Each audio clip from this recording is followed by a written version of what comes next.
Good morning, student. In previous lecture, we are learn about various example based on percentage error. In this period, we are going to learn accuracy and precision.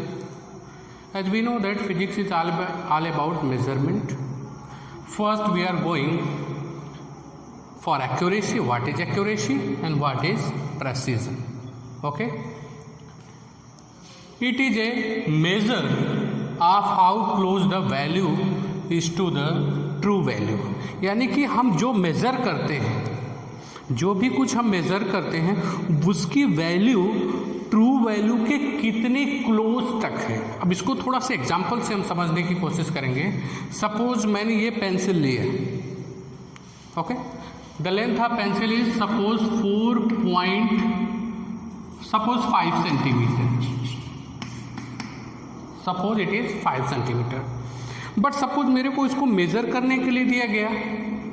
The length is come 4.9 centimetre, 5.1 centimetre. These value are known as accurate value, जो कि 5 centimetre के बिल्कुल close है. Clear और not? Exact 5 centimetre भी आ सकता है. Is that clear?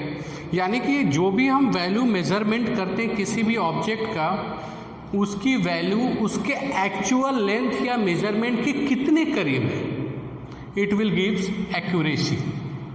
तब हम बोलते हैं एक्यूरेट वैल्यू है. ओके, तो इसको तब तक आप इसके साथ डिफरेंस नहीं कर सकते जब तक इसका एग्जाम्पल नहीं देखोगे आप कि फिर प्रेसिजन क्या हुआ. Precision says what is resolution or limit the quantity is measured. resolution और लिमिट का मतलब क्या होगा? जैसे अगर 5 सेंटीमीटर है,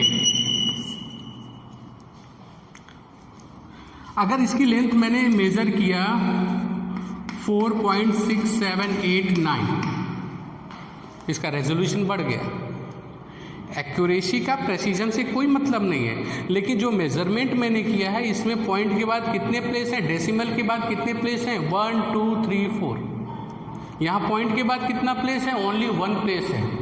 यानी ये वैल्यू इससे ज़्यादा रेजोल्यूट वैल्यू है, यानी इसका रेजोल्यूशन ज़्यादा, लिमिट ऑफ रेजोल्यूशन क्या है, ज़्यादा है. दैट मीन्स इसका लीस्ट काउंट क्या है, 0.0001.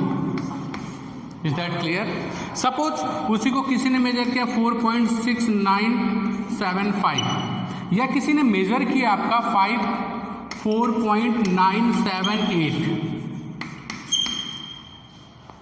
Is that clear? That means these value are precise value.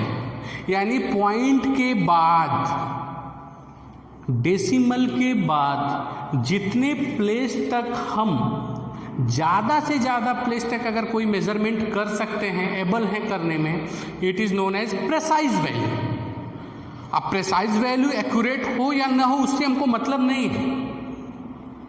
यानी कि अगर इसकी लिस्ट काउंट देखें तो क्या हो जाएगा, 0.001, 0.001, पॉइंट के बाद 201. यानी पॉइंट के बाद जितना ज़्यादा से ज़्यादा प्लेस हम किसी मेजरमेंट को ले जा सकते हैं मेजर करने में, उसको हम बोलते हैं प्रेसाइज वैल्यू. तो अब ये क्वेश्चन आ रहा है, कोई वैल्यू क्या प्रेसाइज भी हो सकती है, एक्यूरेट बिल्कुल हो सकती है. प्रेसाइज भी हो सकती है, एक्यूरेट भी हो सकती है. लेकिन एक्यूरेट वैल्यू जो होती है वो ट्रू वैल्यू के बिल्कुल नियर अबाउट रहती है. प्रेसाइज वैल्यू नियर अबाउट हो ना हो उससे हमको बहुत ज़्यादा मतलब नहीं है, लेकिन क्या होगा, लिमिट ऑफ रेजोल्यूशन क्या होगा, मैक्सिमम होगा. यानी पॉइंट के बाद, डेसिमल के बाद मैक्सिमम प्लेस तक डिजिट होगी. देखो पॉइंट के बाद 1 2 3 4. Is that clear? और कोई भी वैल्यू प्रेसाइज भी हो सकती है और एक्यूरेट भी हो सकती है. बिल्कुल अच्छी बात है. अगर इसको देखा जाए, दिस इज 4.978, ये प्रेसाइज भी और एक्यूरेट भी है. मतलब इससे हमको ये पता चला बिल्कुल सिंपल लैंग्वेज में, किसी भी वैल्यू को हम मेज़र करते हैं, उसकी जो एक्चुअल वैल्यू है, ट्रू वैल्यू, उसके करीब तक मेजर कर सकते हैं. कितने करीब है वो वैल्यू क्या कहलाती है बेटा, एक्यूरेट वैल्यू. दूसरा प्रेसाइज.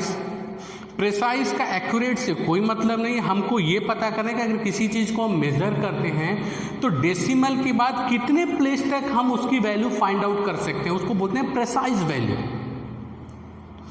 क्लियर और नॉट? जैसे फॉर एग्जांपल, जैसे किसी रॉड को आप मेज़र करते हो, किसी रॉड के डायामीटर को मेज़र करते हो, जो जनरली नॉर्मली मेज़र कर लिया आपने मीटर के साथ, तो आपने बोला 1 centimetre 2 centimetre, it will gives accurate value. लेकिन अगर उसी को हम वर्नियर कैलिपर से मेज़र करेंगे तो वो क्या होगा, पॉइंट के 0.01, या स्क्रू गेज से मेज़र करेंगे तो उसका लिमिट ऑफ रेजोल्यूशन क्या होगा, ज़्यादा होगा। It is known as precise value. Is that clear? दोनों में डिफरेंस पता चला। यानी कि अगर किसी मेजर वैल्यू के बिल्कुल क्लोज तक हम जाएंगे, it is known as accurate. और दूसरी बात है, किसी वैल्यू को मेज़र करने के लिए पॉइंट के बाद जितना मैक्सिमम प्लेस तक हम मेजरमेंट करने में एबल हैं, उसको बोलते हैं लिमिट ऑफ रेजोल्यूशन। वो वैल्यू होती है आपकी precise value. Is that clear? Next we are going significant figure. Now we are moving towards significant figure. What is significant figures? जैसे हम कोई भी मेजरमेंट लेंगे तो सबसे पहले क्या करते हैं, एक्यूरेट वैल्यू लेते हैं, उसके बाद पहली डाउट वाली वैल्यू। डाउट मतलब अनसर्टेन वैल्यू। सपोज कि अगर मान लो मैंने इसको मेजर किया, it is 15.2 centimetre. Suppose it is 15.2 centimetre. तो ये जो वैल्यू होगी बेटा, this is known as accurate value. ये एक्यूरेट वैल्यू है। ये क्या है आपका, अनसर्टेन डिजिट। ओके, ये डाउट वाली डिजिट है। क्लियर और नॉट? तो कोई भी मेजरमेंट लेते हैं तो उसमें क्या होता है, एक्यूरेट वैल्यू, और लास्ट की जो वैल्यू होती है उसको हम बोलते हैं अनसर्टेन डिजिट। इस तरह से कोई भी मेजर करते हैं और उस वैल्यू को हम बोलते हैं सिग्निफिकेंट फिगर। यानी सिग्निफिकेंट फिगर में हमको क्या पढ़ना है, कौन सी वैल्यू मेजरमेंट में लेनी है, कौन सी नहीं लेनी है। यानी एक्यूरेट वैल्यू के बाद जो पहली डिजिट है वो क्या कहलाती है, आपकी अनसर्टेन डिजिट। उसको ले सकते हैं या नहीं ले सकते। Is that clear? और क्यों लेना है या नहीं लेना है, it is depend on these 5 rules. This is rules for determining significant figure. It is very important. Definitions कुछ नहीं आते, ये रूल्स पे एक एक एग्जाम्पल बताऊंगा आपको, बिल्कुल पिक्चर क्लियर हो जाएगा। Okay, first rule is all non zero digit are significant. कोई भी नॉन जीरो, जैसे हमारे पास है 1 2 3 4 1235 नॉन जीरो डिजिट है, सिग्निफिकेंट। कितने सिग्निफिकेंट फिगर होंगे बेटा? 4। Suppose we have 2393 2393, suppose 5 23,935। How many significant figure? 1 2 3 4 5। यानी जितने भी नॉन जीरो वैल्यूज होते हैं वो सभी वैल्यूज क्या होंगे? सिग्निफिकेंट, मानी उनको नेसेसरी काउंट करना है। Is that clear? Second one is all the zeros between 2 non zero digits are significant no matter where the decimal point is if at all. यानी कि 2 नॉन जीरो डिजिट के बीच में कितने भी जीरो हो वो सिग्निफिकेंट काउंट होंगे, चाहे पॉइंट या डेसिमल कहीं पे भी हो।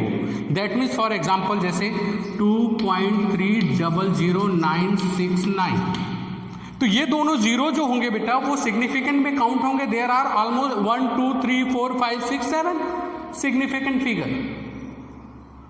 Is that clear?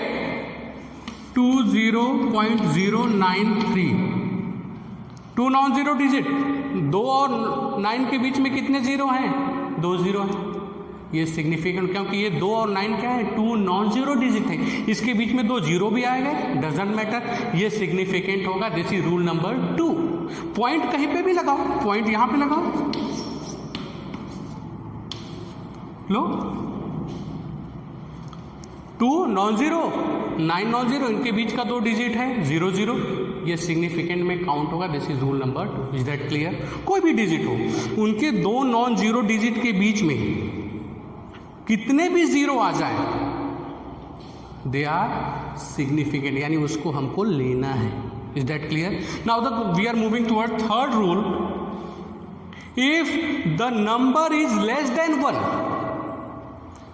the zeros on right of decimal points and to the left of first non-zero digit are not significant. अब इसका क्या मतलब है उसको समझने के लिए देखो, बहुत छोटा सा एग्जांपल, बहुत आसान है कि जाहिर सी बात है कि अगर कोई भी वैल्यू अगर 1 से छोटी होगी तो उसमें पॉइंट होगा. सपोज हमारे पास कोई वैल्यू है, फॉर एग्जांपल थर्ड का एग्जांपल है बेटा ये 0.00939. This value is less than 1. The number is less than 1. ये वैल्यू 1 से छोटी है. तो क्या बोला यहां पे, देखना बेटा, the zeros on right of decimal point, ये डेसिमल पॉइंट के right and left of first non zero, ये पहला नॉन जीरो क्या है 9 है, उससे left are not significant. Are not significant. Is that clear? एक और एग्जांपल यहां पे ले लेते हैं 0.00768 लेस देन 1 है. डेसिमल के राइट और फर्स्ट नॉन जीरो के लेफ्ट जितने भी जीरो होंगे are not significant. Is that clear? If the number is less than 1, then all the zero which are lying from right of decimal and left of first non-zero digit are not significant. Now we are moving towards rule number 4. The number without decimal point, the terminal or trailing zero are not significant. ये देखो बहुत confusion create करता है. Example, जैसे कोई भी number है 1 2 5, इसमें पॉइंट है, नॉन डेसिमल है, डेसिमल नहीं है, विदाउट डेसिमल है. इसके बाद कितने भी ट्रेलिंग जीरो का मतलब लगातार आने वाले जीरो, टर्मिनल जीरो का मतलब जो कंटिन्यूअस आ रहा है, दे आर नॉट सिग्निफिकेंट. ये सिग्निफिकेंट नहीं होगा. यहाँ पे कंफ्यूजन क्रिएट होता है. क्यों ऐसा होता है कि इसको हम लिख सकते हैं 1.25 इंटू 10 टू दी पावर 1 2 3 4 5 6 7 1 2 3 4 5 6 7 8. कितने जीरो, कितने सिग्निफिकेंट नंबर हुए? 1 2 3. क्लियर और नॉट?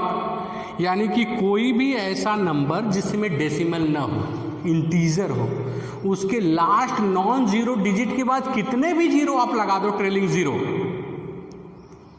वो सारे जीरोस क्या होंगे? Not significant. लेकिन अगर यहीं पे बेटा अगर ये होता 1, तो अब देखो ये सारे जीरो 2 नॉन जीरो के बीच में आ जाते, ये सिग्निफिकेंट होते.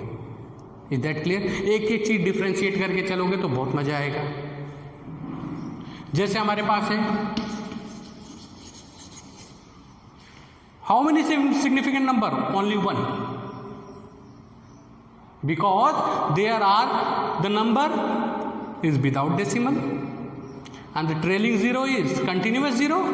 तो ये सारे zeros क्या होंगे? Not significant होंगे. And rule number 5 which is last, in the number with decimal point the terminal or trailing zeros are significant. For example देखो बेटा 1.25, अगर इसके बाद अगर 6 जीरो है 1 2 3 4, तो ये क्या होंगे? सिग्निफिकेंट होंगे. इसमें कितने सिग्निफिकेंट नंबर होंगे? 1 2 3 4 5 6 7.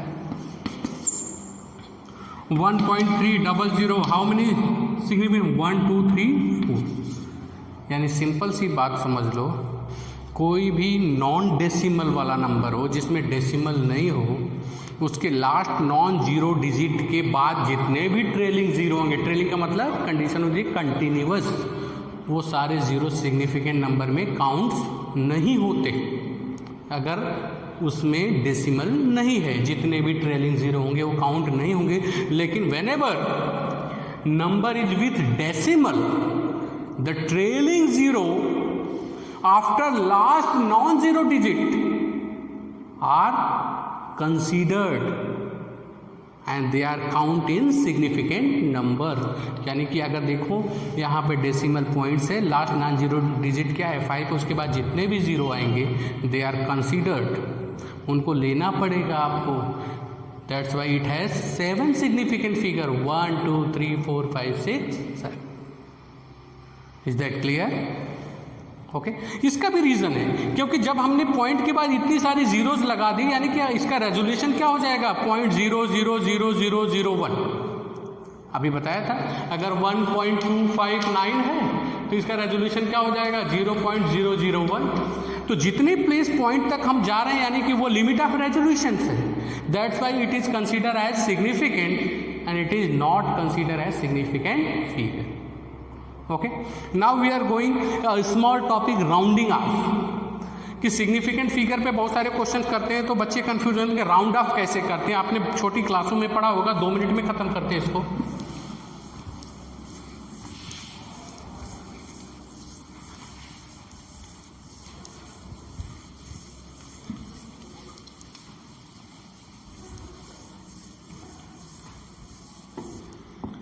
राउंड ऑफ के 4 रूल। पहला फर्स्ट एग्जाम्पल के साथ बिल्कुल इजी है, इसको में कोई थियरी नहीं आती, उसमें लिखने की कोई ज़रूरत नहीं। Suppose we have number 1.2527, 2 digit से ही बताने की कोशिश करूंगा। We have number 1.27।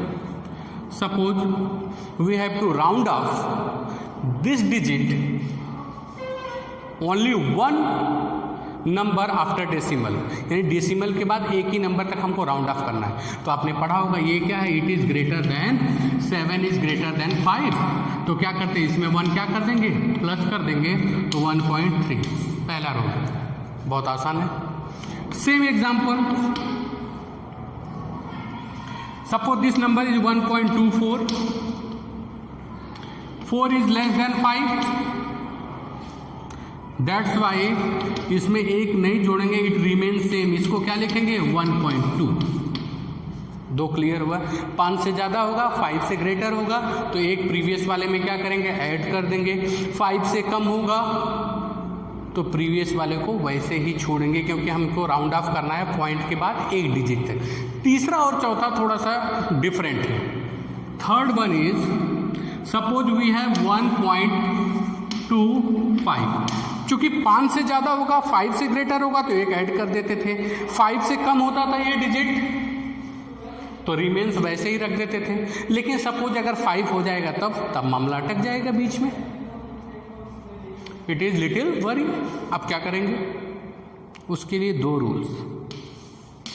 If number is odd, इसके पहले का जो नंबर है अगर ये नंबर 5 से पहले का नंबर जो 2 है अगर वो ऑड होगा, क्लियर और not, if this number is odd तब तो हम क्या करेंगे 1 प्लस कर देंगे। अगर 5 से पहले का जो नंबर होगा वो इवन है तो उसको वैसे ही छोड़ देंगे। दैट मीन्स ये लिखा जाएगा अगर ये ऑड है नहीं है तो हम क्या करेंगे इसमें 1 ऐड नहीं करेंगे, ये रिमेन सेम क्या हो जाएगा 1.2। अगर यही होता 1.35, 5 से पहले का नंबर क्या है ऑड है तो इसको हम क्या लिख सकते हैं 1.4। अगर ये हो जाएगा 1.45, ये 5 से पहले का नंबर क्या है इवन है, इसको वैसे ही लिखेंगे। Is that clear? Okay thank you. आज के लिए इतना ही। Hope you are enjoy.